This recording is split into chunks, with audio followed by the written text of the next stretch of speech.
Alô, comunidade, boa tarde. Brasil, começa agora o ICL Urgente com as notícias mais importantes desta sexta-feira, informação e análise a quente, sempre às 5 horas da tarde e sempre com a gente na redação do ICL. Laura Couto, boa tarde para você. Boa tarde, Rodrigo. Sextou com notícia quente no STF. Boa tarde para você que está nos assistindo. Vamos lá. Boa tarde. A Laura está contente porque ela vai no show no fim de semana, já me contou aqui. Claro, fim de semana tem que passear, é isso aí. Mas antes disso, notícia. Boa tarde para você que mora nesse país em que generais seguem na operação para salvar os colegas acusados de golpe de Estado. Depois da amnésia, vocês se recordam, a amnésia do general Arruda ontem, ele não lembrava de nada. E da titubeada feia do general Freire Gomes no começo da semana, hoje foi a vez de mais um general, Hamilton Mourão. Ele botou a culpa pelo 8 de janeiro, adivinhem em quem? No Lula. A culpa é do Lula. A culpa é do Lula, disse, em outras palavras, o general Mourão. A gente vai trazer muitos detalhes sobre os depoimentos de hoje. Muito bem, porque hoje à tarde o STF colheu os depoimentos de testemunhas de defesa dos réus acusados na trama golpista. Mais uma vez a gente lembra, né? Os depoimentos não são transmitidos ao vivo por uma determinação do STF, mas são públicos. E a nossa equipe estava lá mais uma vez, semana inteira, o ICL presente, dando prioridade total para essa cobertura. Hoje com a repórter Heloísa Vilela, que vai falar com a gente ao vivo aqui no ICL Urgente. Houve um momento de grande tensão durante o depoimento de Aldo Rebelo. Ele já foi do PCdoB, comunista, foi ministro da Defesa de Lula, mas depois virou de lado, né? Passou para o outro lado nos últimos anos, e Aldo Rebelo prestou depoimento hoje como testemunha de defesa, olha ele aí, do ex-comandante da Marinha, o almirante Almir Garnier. Vamos acompanhar a transcrição para entender o que houve. Daqui a pouco a Heloísa Vilela vem ao vivo. O que disse o Aldo Rebelo, estava lá como testemunha de defesa, e aí vem o advogado, Demóstenes Torres, já foi senador, vocês lembram dele, né? Mas aqui ele estava como advogado de defesa do Almir Garnier, almirante. Aí ele começa assim, o Demóstenes. O brigadeiro Batista Júnior, que é o chefe da aeronáutica na época do Bolsonaro, disse que Almirante Garnier teria colocado as tropas à disposição do presidente. É possível que possa mobilizar por uma decisão unilateral? Perguntou o advogado. Aldo Rebelo responde. Na língua portuguesa conhecemos a força da expressão. Nunca pode ser tomada literalmente. Quando se diz estou frito, não significa que está dentro da frigideira. Quando alguém diz estou à disposição, a expressão não deve ser lida literalmente. Aí, nesse momento, o ministro Alexandre de Moraes, que preside, né, as oitivas ali, fez uma intervenção. O senhor Aldo Rebelo estava na reunião quando se disse isso? Aldo Rebelo, não. Não. Aí, vamos para a página seguinte. Alexandre de Moraes responde, então não tem condição de analisar a língua portuguesa naquele momento. Atenha-se aos fatos, por favor. O Aldo ficou bravo. Minha apreciação da língua portuguesa é minha, não vou admitir censura. O Alexandre de Moraes diz, responda se atendo aos fatos, se comporte, parecia falando com o aluno ali, né? Estava fazendo bagunça. E o Rebelo responde, o senhor vai permitir a minha apreciação? Moraes completa. Apreciação fática? Sim. Foi esse o nível do diálogo. Eu vou só retomar aqui. Minha apreciação da língua portuguesa é minha e não vou admitir censura. Responda se atendo aos fatos, se comporte. Olha só, a Heloísa Vilela que estava lá dentro, ela já está a postos, pessoal, para entrar ao vivo com a gente? Temos Heloísa Vilela. Elô, explica pra gente, depois disso aqui a situação piorou até pro Aldo Rebelo, né? Quase que terminou numa prisão, é isso mesmo, Heloísa? Boa tarde, obrigado pela presença. Boa tarde, Rodrigo. Terminou pelo menos em ameaça de prisão, né? Porque quando ele começou a dizer que a minha apreciação da língua portuguesa é minha e eu não vou admitir censura, isso é maneira de testemunha falar com o juiz, Rodrigo? Em que planeta, né? Então, na mesma hora, o Alexandre de Moraes respondeu, disse, se o senhor não se comportar, será preso por desacato. Desacato à autoridade.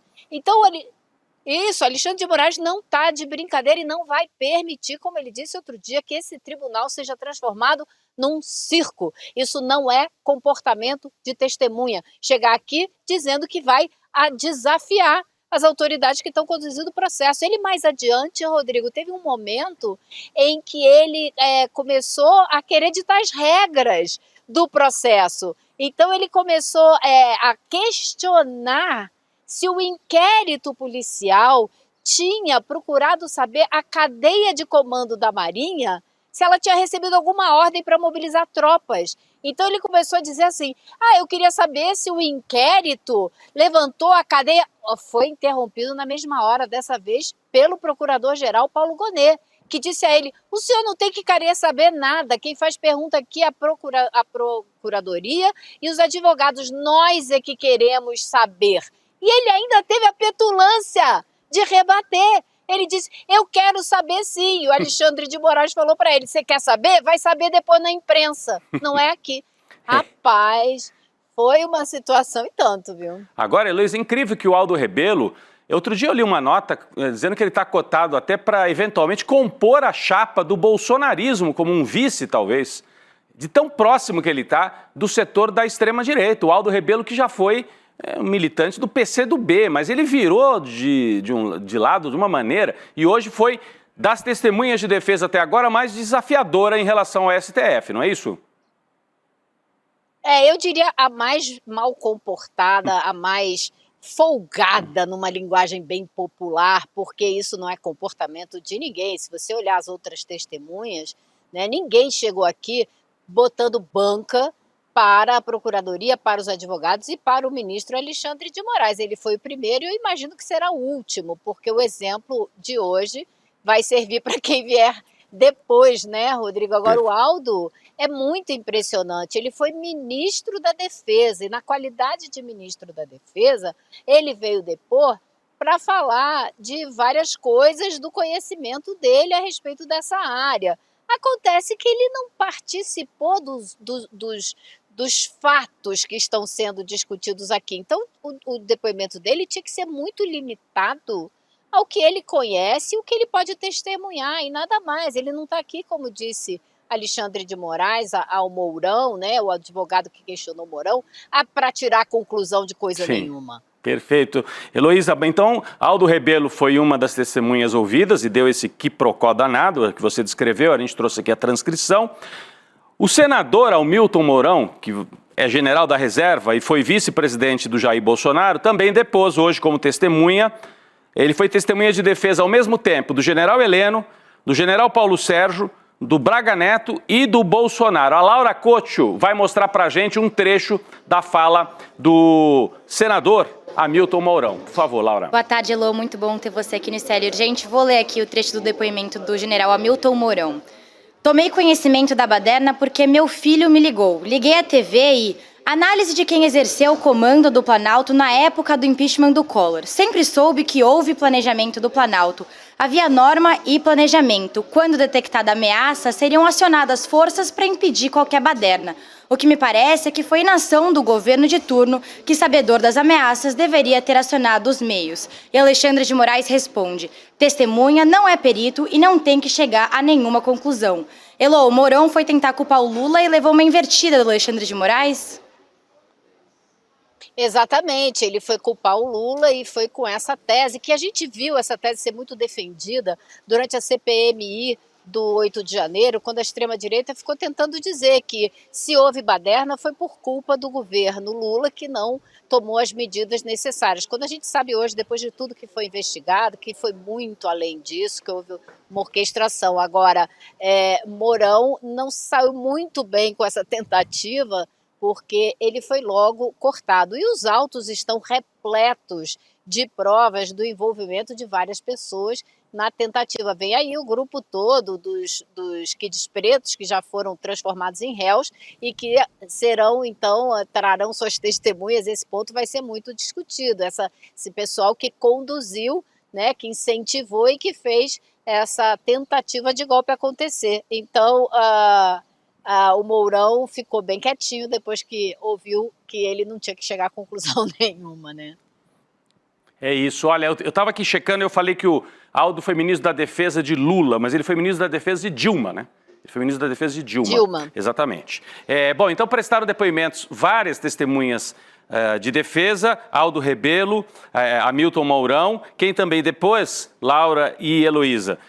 Como testemunha de defesa foi o comandante da Marinha, Marcos Olsen. A Heloísa até trouxe o detalhe para a gente. Ele foi de farda, né? Ele foi fardado, é isso mesmo, Heloísa, para o depoimento? Né? Ele tinha pedido dispensa. Chegou a caráter. A caráter, é isso. Ele tinha pedido dispensa, mas foi negada a dispensa de prestar depoimento pelo Alexandre Moraes. Vamos ver o que disse o Olsen, a gente vai colocar aqui no telão e depois a Heloísa comenta, ó. Não recebi qualquer intervenção nesse sentido, ele diz, em relação a golpe de Estado. Em momento nenhum houve ordem, mobilização ou organização para o uso de equipamentos para que um golpe de Estado ocorresse. Heloísa, ocorresse com 2 S. Mas, Heloísa, por favor, a fala do Olsen teve um peso assim? Você acha que teve mais importância? O que você achou? É o ministro do Lula, Olha, né? Rodrigo, essa fala dele, não, acho que não, porque o fato dele não saber e dizer que, até onde ele sabe, não teve nenhuma mobilização, não teve nenhuma discussão sobre ruptura democrática, não quer dizer absolutamente nada, só sabe disso quem participava da panela que estava promovendo isso. Vamos combinar que quem não fazia parte desse jogo, obviamente que não ficou sabendo. Agora, a parte mais importante que o ministro Alexandre de Moraes fez questão de reforçar foi a seguinte: ele perguntou para o Olsen se é comum ou se ele tem registros na história de outros momentos em que o almirante da Marinha que está deixando o cargo e que tem que passar o cargo para o novo almirante não compareça à cerimônia de passagem de cargo. Por que isso é importante? O Olsen, ele passou sim o cargo para o Garnier passou o cargo para o Olsen, sim, mas não participou da cerimônia. Então, tipo assim, foi lá no gabinete, falou aqui, ó, tá o cargo, tchau. Isso não existe dentro da hierarquia das cerimônias todas dentro das Forças Armadas. Então, o Olsen falou com ele, realmente, eu não tenho registro de nenhum outro momento na história onde o almirante que está saindo não tenha participado da cerimônia. Aí o Alexandre de Moraes insistiu. A gente lê na imprensa que isso teria acontecido porque ele não queria bater continência para o presidente Lula. É verdade que o militar que está passando o comando para o outro e o outro também tem que bater continência para a autoridade civil? Ele falou, olha, quem fez a cerimônia foi o Múcio, mas sim, eles bateram continência para o Múcio. Então, meio que ficou provada essa tese de que realmente ele não participou, foi uma coisa raríssima que não tem precedente na história e que muito provavelmente era mesmo porque ele não queria bater continência para o presidente Lula. Forte isso. Heloísa, só para concluir, na sua participação, né, teve uma gafe, O Paulo Gonet achou que o microfone estava desligado e falou demais, foi isso?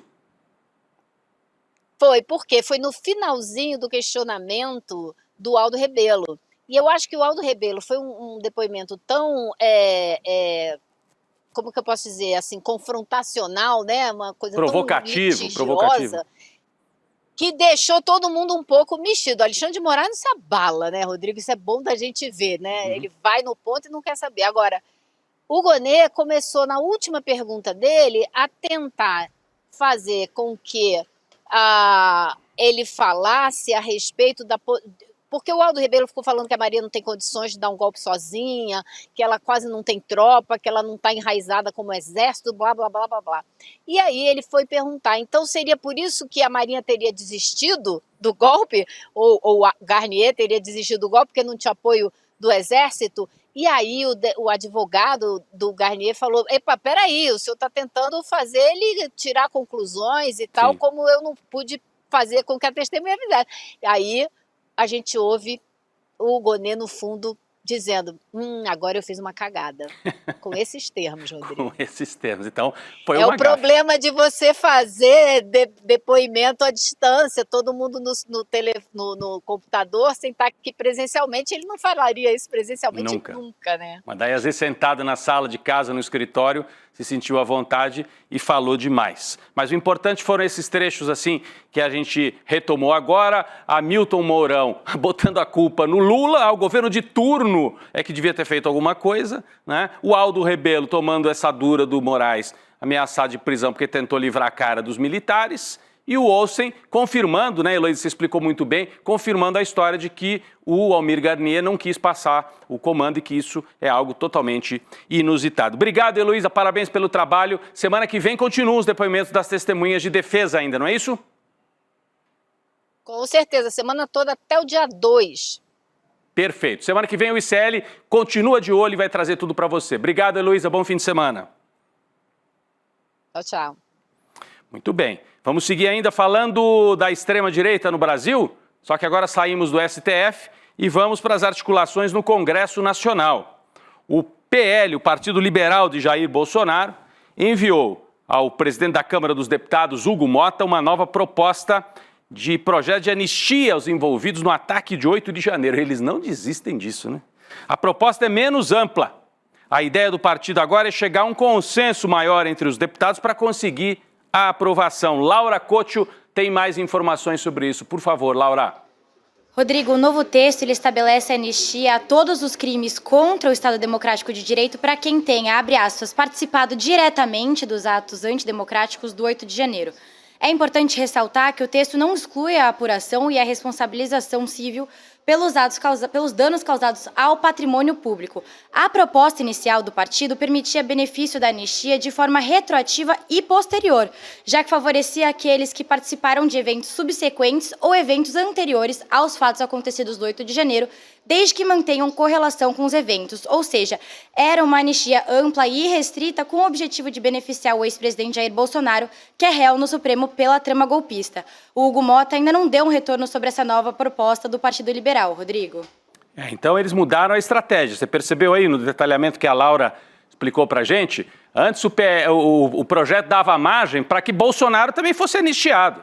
Agora eles estão tentando fazer algo mais restrito, deixando claro que é para anistiar só por alguns crimes, a turma que foi para o quebra-quebra na praça. E aí, não tanto, ou não, os chefões, esses sim, serão julgados. Essa é a nova tática do PL, do Partido Liberal, para tentar uma anistia de outra forma, né?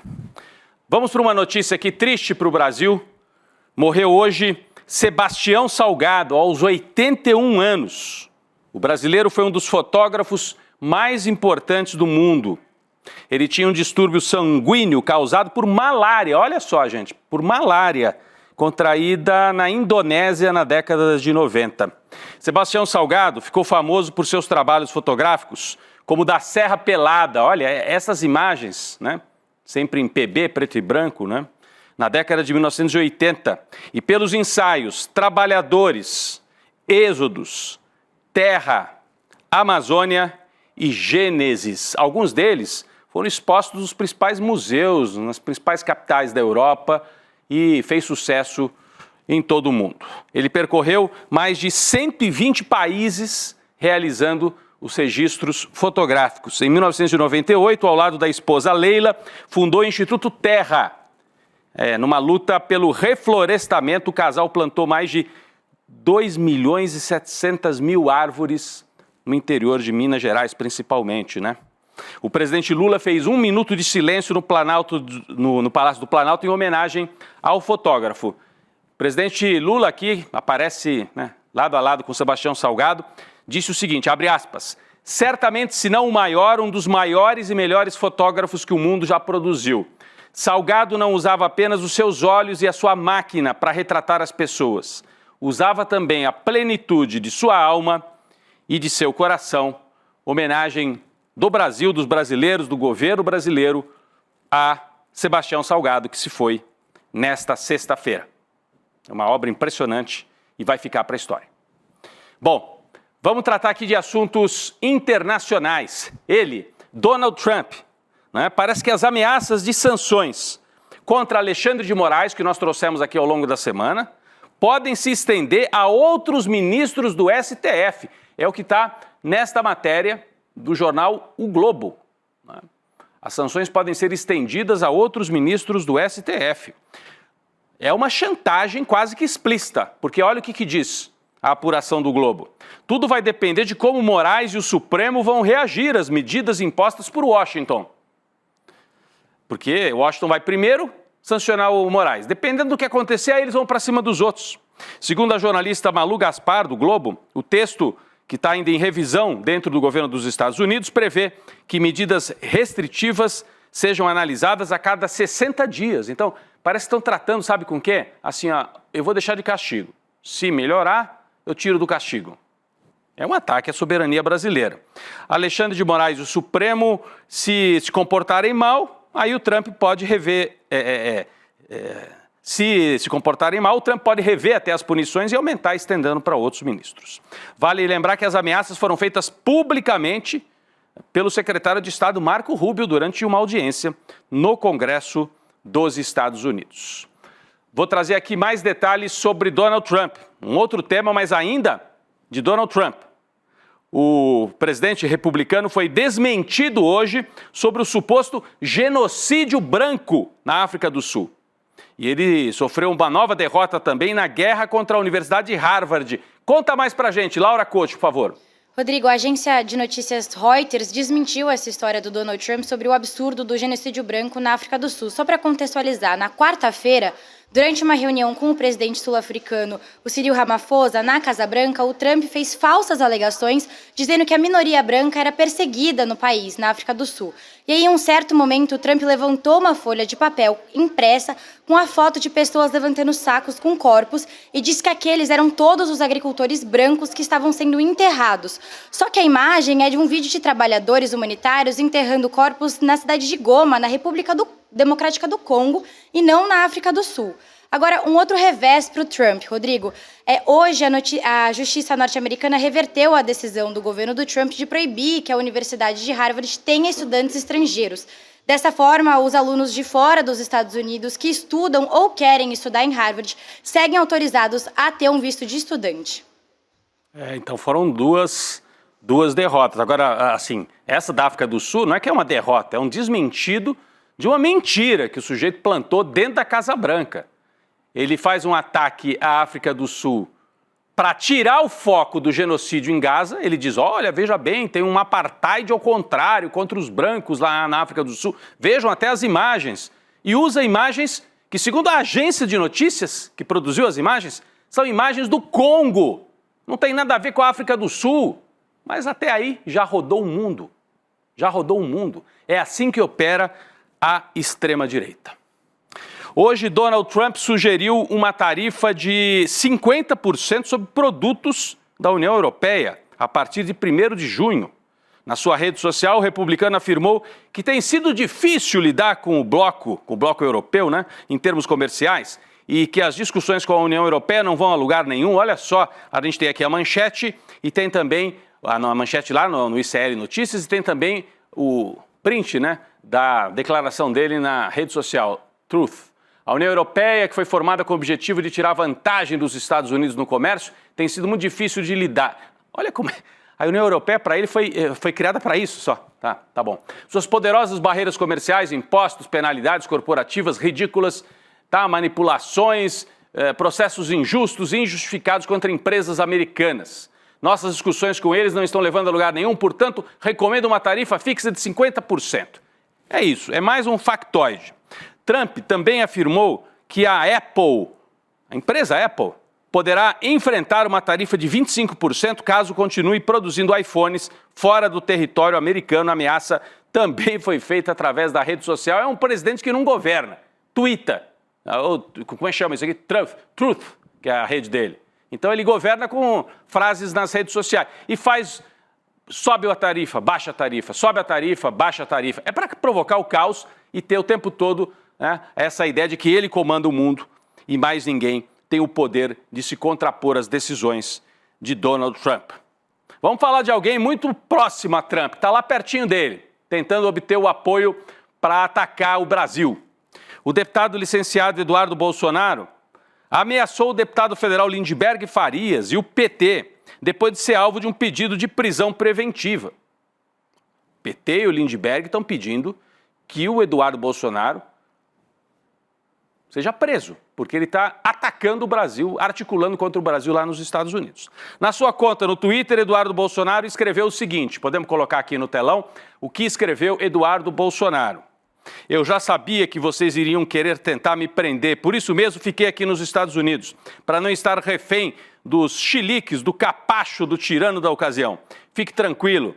A contribuição do seu partido e sua também está sendo exposta internacionalmente. O tirano não será sancionado sozinho. Dê seus últimos gritos histéricos. Esse regime irá acabar e vocês irão pagar pelos seus crimes aqui e na justiça final. Parece que está meio avariado assim das ideias o Eduardo Bolsonaro. Laura Couto, explica melhor pra gente essa história, Laura. Rodrigo, o que aconteceu foi que o PT protocolou na PGR um pedido de prisão preventiva contra o Eduardo Bolsonaro por, abre aspas, atos e articulações com parlamentares e agentes políticos dos Estados Unidos para provocar sanções diplomáticas, financeiras e jurídicas contra o ministro Alexandre de Moraes do Supremo Tribunal Federal.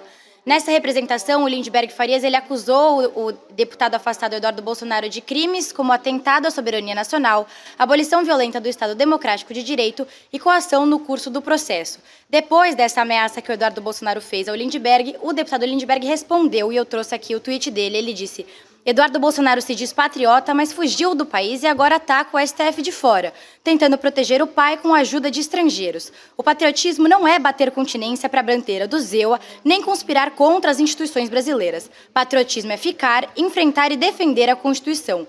Quem foge, confessa. Quem ameaça, teme. E quem deve, será julgado. Tá aí. Então, Lindbergh Farias e Eduardo Bolsonaro trocando farpas pesadíssimas através das redes sociais. Eduardo Bolsonaro, Laura, também ameaçou, sabe quem? O jurista Cacai de Almeida Castro, que é também comentarista, colunista aqui do ICL. Isso porque, numa entrevista à revista Fórum, um outro canal jornalístico aqui importante no Brasil, Cacai disse que Eduardo Bolsonaro comete crime ao articular sanções contra Moraes. E disse mais o Cacai: é inadmissível que o Ministério Público e a Polícia Federal não tomem nenhuma atitude. Aí, o Eduardo Bolsonaro partiu para o ataque também em relação ao Cacai. Olha o que ele escreve, por isso que eu estou falando que ele está meio, Cacai, cuidado com seus diálogos cabulosos com os tiranos de ocasião. Pode acabar se enrolando. Ele resolveu ameaçar, está agindo como se estivesse, sabe filme de faroeste? O valentão entra ali no bar e quer sair atirando? Ele está agindo nesse nível. Está nos Estados Unidos, então virou cowboy de uma vez, o Eduardo Bolsonaro. Uma nota aqui sobre o futebol brasileiro, né? Hoje o senador Eduardo Girão, do Partido Novo do Ceará, afirmou que já tem as 27 assinaturas para protocolar um pedido de abertura da CPI da CBF. Né? Ele defendeu que as recentes denúncias contra a entidade do futebol precisam ser investigadas. De acordo com os senadores que assinaram o pedido, as condições da eleição com candidatura única, né, são indicativo de que nada vai mudar na gestão da entidade. A instalação de uma CPI depende agora do aval do presidente da casa, senador Davi Alcolumbre. É uma crise generalizada no futebol brasileiro que, apesar disso, tem dinheiro e contratou um dos principais técnicos do mundo, o Carlo Ancelotti. E para a gente aqui trazer uma última nota, a Academia Francesa, que equivale à Academia Brasileira de Letras, prepara uma sessão privada oficial para homenagear Lula em Paris. A homenagem deve acontecer no dia 5 de junho, dia da visita de Estado oficial do presidente brasileiro à França. Lula será o primeiro homenageado desde Dom Pedro II na Academia Francesa em Paris, é o que diz aí a manchete do Infomoney.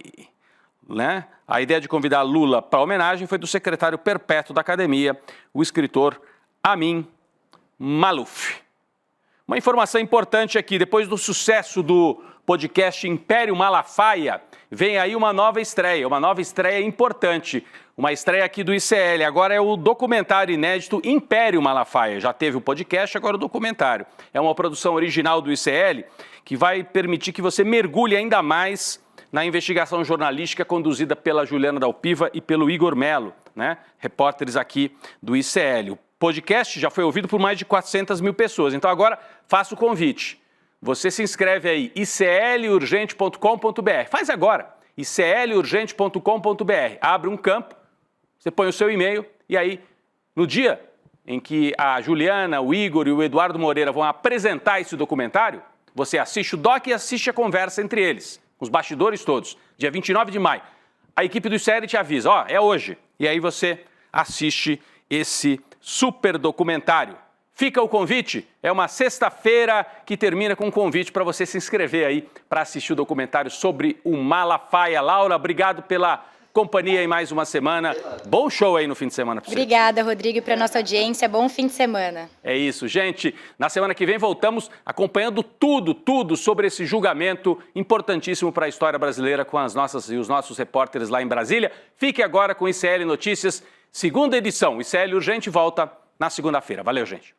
Anda de jatinho, comanda uma igreja poderosíssima e até influencia os rumos da política nacional. Mas o imposto de renda de Silas Malafaia conta uma história bem diferente disso.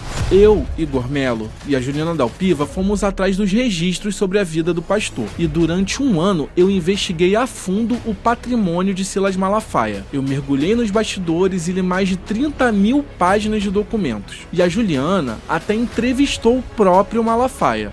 É uma fortuna escondida atrás de brechas, manobras e silêncio. Mas toda a verdade sobre o patrimônio do pastor Silas Malafaia vai ser revelada no nosso documentário Império Malafaia, que vai ao ar no dia 29 de maio, uma quinta-feira, às 20 horas. E aí, Chico, vamos me contar, amigo? Velho, agora... Rapaz, que estampa é essa, rapaz? Gostou? Comprei na loja de CL. Pô, tá agorinha. Vista a coragem, leve a luta com você. Camisetas da comunidade mais corajosa do Brasil. Acesse souicl.com.br e garanta já a sua.